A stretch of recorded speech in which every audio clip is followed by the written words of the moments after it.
Hey guys, welcome back to another video on the Inside Spurs channel. Happy Monday evening. Hope the day's been good. Hope it has treated you well, whatever it is that you're up to. And if you went to the gym, I hope you did legs. Don't lie to me if you didn't. If you did, good man. Let's talk a little bit around this article that came out from Sport Witness. And we're going to be talking around a certain Benfica centre-half, Morato, not Morata. Morato. Don't worry, don't panic. So we're talking a little bit around the Brazilian centre-half, kind of going through the article, talking about how other clubs have made offers.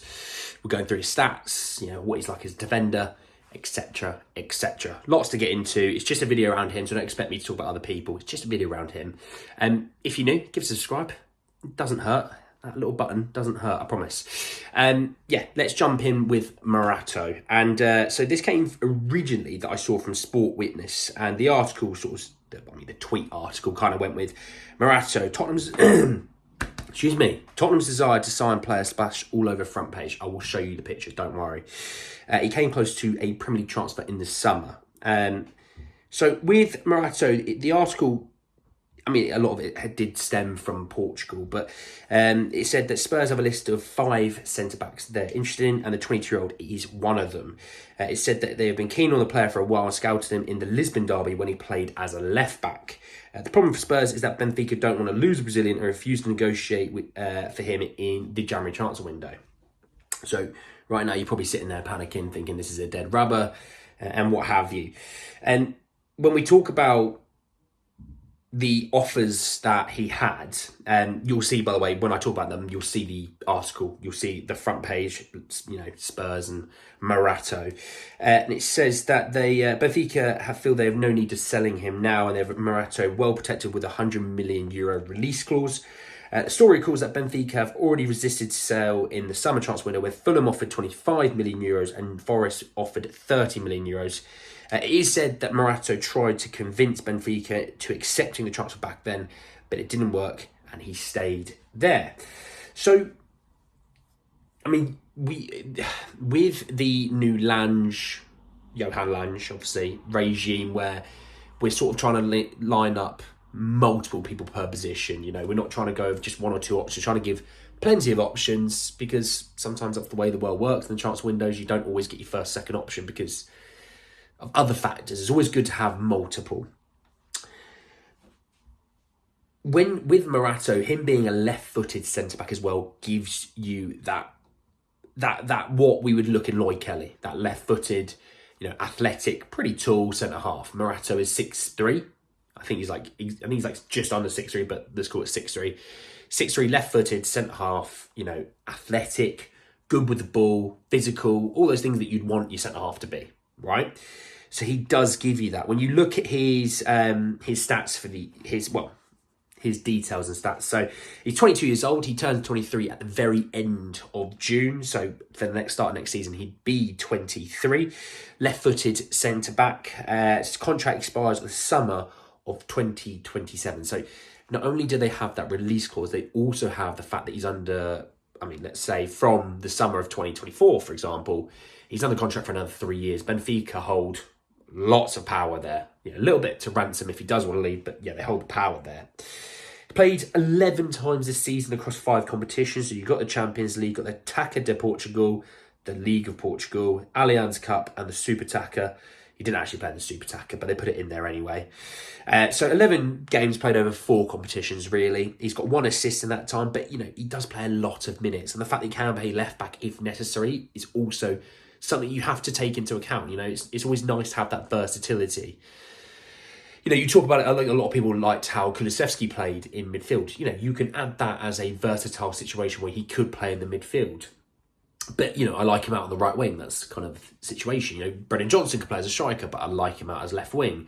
Sonny, obviously, it's nice that he can play left and striker. That obviously helps.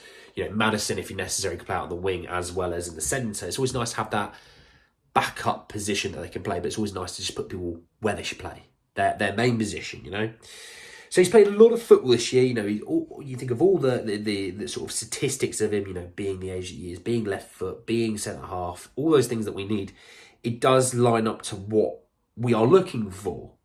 Now, the issue is obviously Benfica don't really want to part with him, Which I get, if you've got a player that you really like and you've got him under contract for a lot of years and you've got a good release clause on them, you're not going to want to part with him unless someone offers you 100 million euros, which isn't going to happen.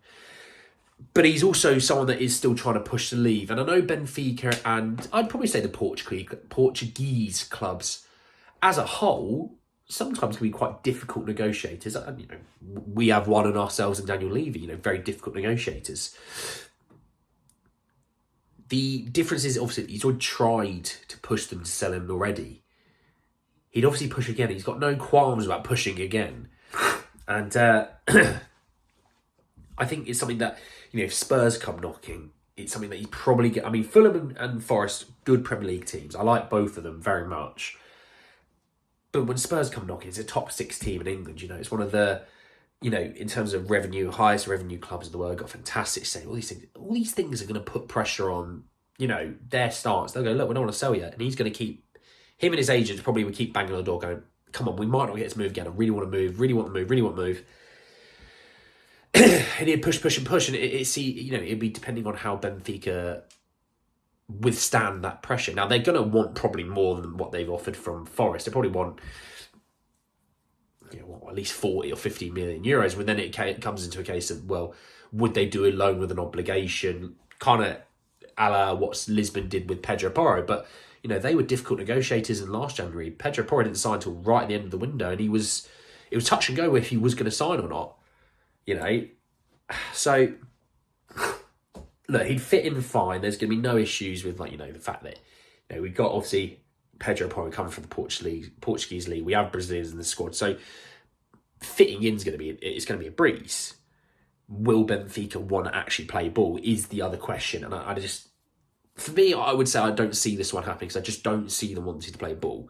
Now, if it was something that they go, we're signing one centre-half in January, say it's Sebastian Cáceres, I talked about in a video earlier, go have a little listen if you want to, and they go, but we're going to get him in the summer. That's one more in the summer. And Benfica, maybe they give you the maybe they give you a little heads up, say, look, not sending him in January, come and speak to us in the summer, would probably be interested to have a conversation about him. Maybe they think if we hold on to him 6 months, his value will go up anyway because he's going to play well. Maybe it's that. But it's one of those that I think, yes, it's fine to be part of the list, but if Benfica are really adamant they're not selling, and they've got their release clause, they've got the years on the contract, then they're not going to sell. It's simple as that, they're not. So in any case, if they're not going to sell, then you have to look at the Lloyd Kelly one, I think. Bournemouth don't have as much power there. They still have some power, obviously, the whole fact is that he's still got a contract there for 6 months, but also, if you've got a pre-contract signed, that means he's not signed a new contract. He is gone in the summer for free. But then you can come to the table and say, look, he's going free in the summer. We'd rather you not lose him for free. We want him as well. Can we offer you a bit of cash? Let's see what we can do here. And 9 times out of 10, teams would, I would say, come to the table to talk because they don't want to lose a player for free. We don't want to lose Harry Kane for free. So I think if we look at the left centre-back role, I think that was where you probably would find a Lloyd Kelly more so than a Morato. Would I be wrong? Obviously, look, I'm some 27-year-old guy. Maybe I am wrong. I don't know, but it doesn't look as promising. Is all I would say. Now, I might be wrong on Lloyd Kelly. He might not be promising whatsoever. But I just look at their situations and I just think they're very different. One's got 6 months left on his contract. Prem-proven English player. He's probably going to want the move. You can get him for free in the summer, regardless. And maybe that's what Spurs do. They go, look, we can get him for free in the summer. Maybe they do that, I don't know. But also, then you look at the Morato, it's like, he's got a massive release clause. He's got loads of years left on his contract. They don't want to sell him. They've already rejected 2 bids from Premier League clubs. You can kind of see where the easiest path is.